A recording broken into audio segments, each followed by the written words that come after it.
À quelques jours de la tenue du Grand Congrès de la communauté musulmane du Gabon, le secrétariat en charge de l'organisation du dit congrès a convié les membres ayant pris part aux travaux préparatoires à la lecture de la nouvelle charte de la dite communauté en présence de son premier responsable.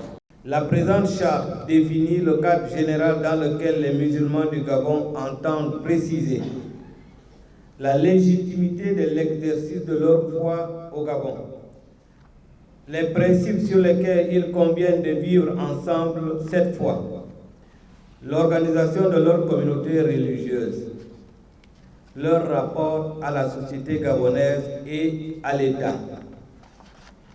Face aux défis de la modernité, aux mutations du monde contemporain, la communauté musulmane du Gabon veut affirmer sa conviction selon laquelle les institutions représentatives librement conçues et organisées par et pour elle lui permettront de réaliser ses légitimes aspirations spirituelles et culturelles.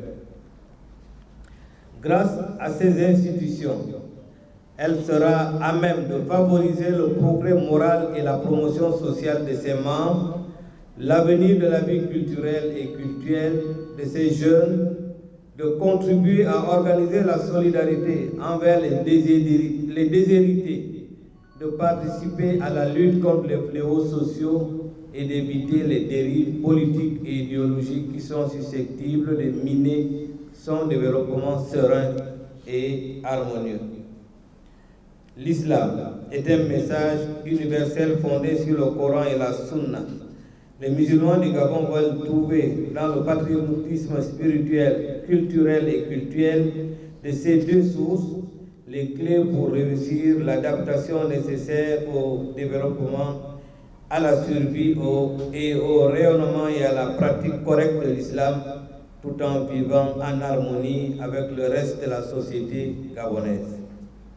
Les musulmans du Gabon sont conscients que leur participation à la société gabonaise leur confère des droits, mais aussi des obligations qu'ils entendent assumer.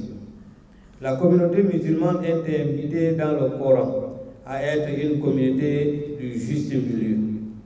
La mesure, la modération, la douceur, les vertus de patience, de charité, d'amour et de pardon constituent entre autres les fondements de la piété musulmane. En conséquence, les solutions aux problèmes qui s'opposent à la communauté doivent être recherchées par les voies du dialogue et de la concertation en conformité avec les principes du Coran et de la Sunna. L'islam prône la tolérance, le respect d'autrui et combat l'intégrisme, l'extrémisme, le laxisme et toute forme de discrimination. Il rappelle à la justice sociale et à la solidarité. Il appelle à la justice sociale et à la solidarité.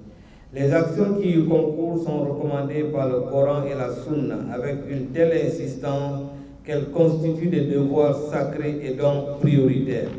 Aussi, les musulmans doivent-ils être parmi les premiers citoyens à participer avec constance et abnégation aux efforts de solidarité nationale. Une rencontre qui a permis au chef de la communauté, Abdourazak Gikabongo, d'inviter les uns les autres à une introspection, gage d'un rayonnement de la communauté en proie à des tensions depuis quelque temps. J'ai envie de nous interpeller sur la responsabilité qu'est la nôtre, collectivement et individuellement. Lorsque le président de la République, le président de la transition, le général Brice Clotaire Oligui, pour ne pas le rappeler, mais il faut citer les gens qui nous font de bonnes choses. Lorsqu'il nous dit qu'il arrive avec le CTRI pour la restauration des institutions, la première erreur que chaque Gabonais a faite, c'est de penser que celui qui doit changer, c'est l'autre. Et que les institutions, c'est uniquement ce que nous voyons là, les bureaux. Mais la première institution, c'est nous. Donc le premier changement, c'est nous.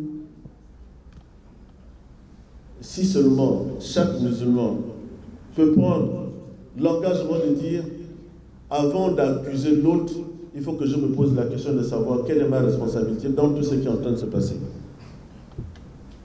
Inch'Allah, on n'aura même pas besoin d'aller chercher des solutions à nos problèmes.